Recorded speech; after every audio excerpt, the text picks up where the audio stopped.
Assalamualaikum warahmatullahi wabarakatuh. Kami dari kelompok 3 yang beranggotakan Saya Nabila Raisatullah. saya Indah Parizkia. Saya Aisyah Ibrahim. Kami akan menjelaskan materi tentang psikoterapi psikoanalisis dan akan menampilkan video psikoterapinya. Selamat menyaksikan. Baiklah, saya akan menjelaskan materi mengenai psikoterapi psikoanalisis. Jadi, psikoterapi psikoanalisis ini dikemukakan oleh Sigmund Freud yang menekankan pada pemahaman alam bawah sadar dan peran kondisi psikologis dalam membentuk perilaku dan keadaan mental.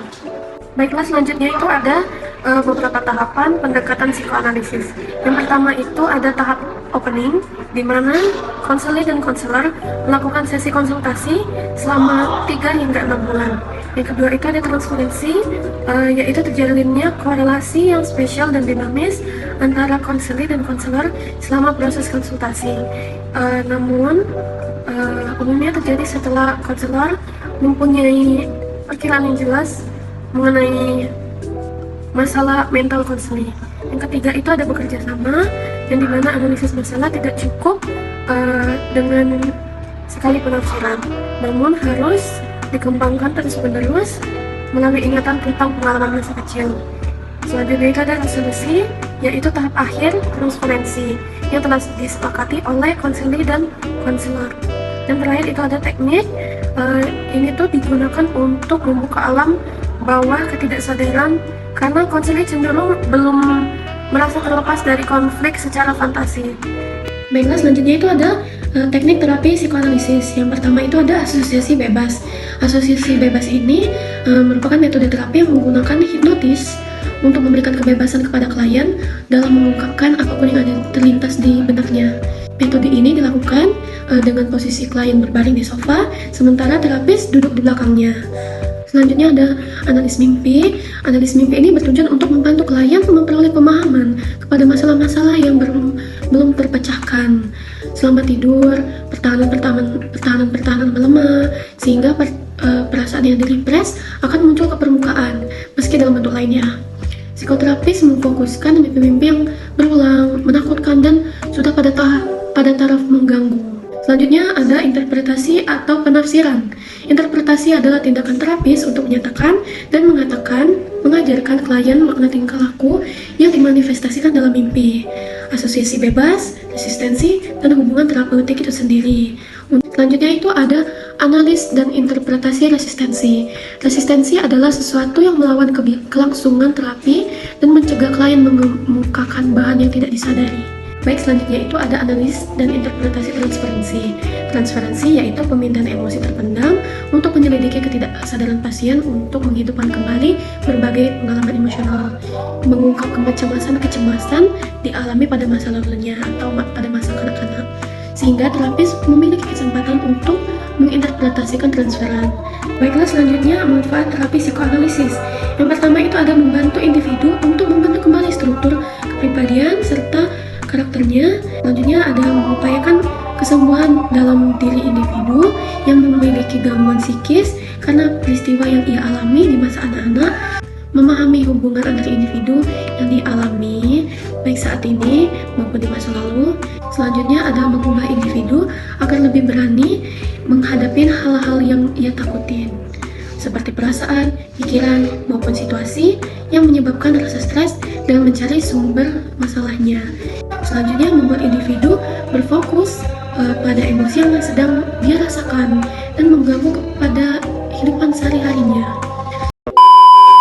Pada suatu hari, seorang klien mendatangi sebuah klinik psikologi. Klien tersebut mulai memasuki ruangan dan bertemu dengan terapis di sana.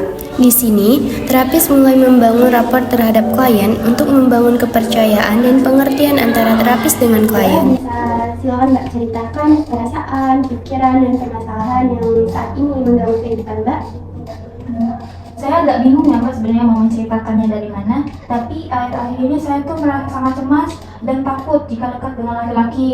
Setiap kali ada pertemuan dan kumpul bareng rekan kerja laki-laki itu, saya tiba-tiba merasa deg-degan dan gemeteran, sehingga saya tuh biasanya nggak ikut kumpul bareng.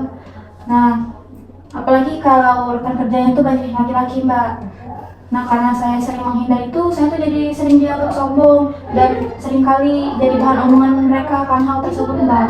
sebenarnya tuh saya tuh nggak mau Mbak begini, tapi perasaan saya tuh nggak bisa dikontrol. Oke.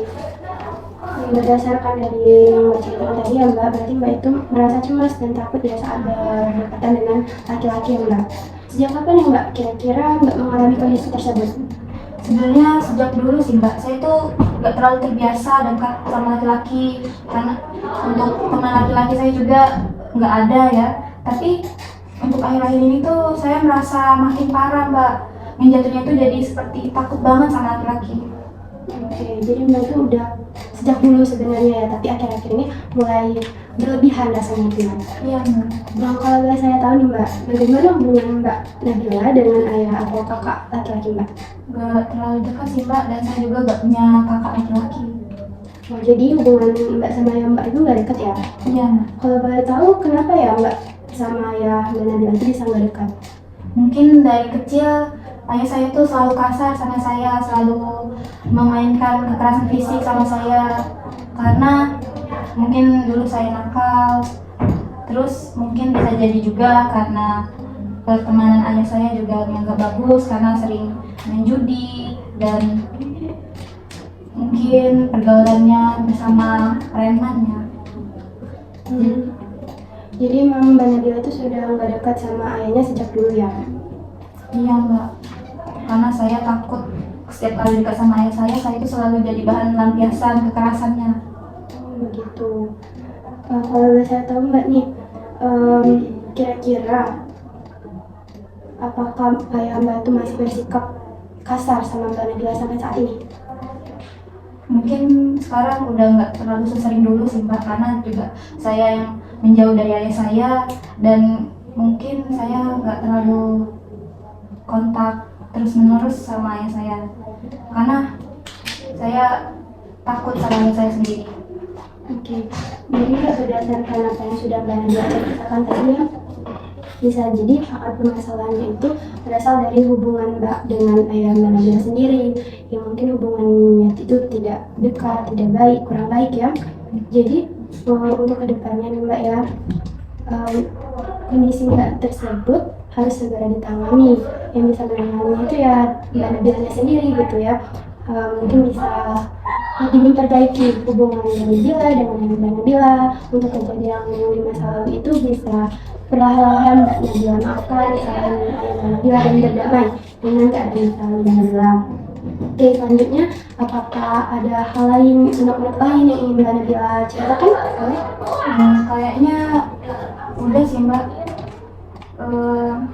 Saya juga udah sadar kayaknya emang akar permasalahannya itu emang dari permasalahan saya sama ayah saya. Baik, kalau Mbak Nabila sudah merasa lebih baik, kita cukupkan dulu sesi terapi kita pada hari ini. Terima kasih ya Mbak Nabila sudah hadir pada sesi kita hari ini. Berikut merupakan kronologi dari kasus tersebut. Itulah tadi pemaparan materi tentang psikoterapi psikoanalisis dan contoh video praktiknya. Wassalamualaikum warahmatullahi wabarakatuh.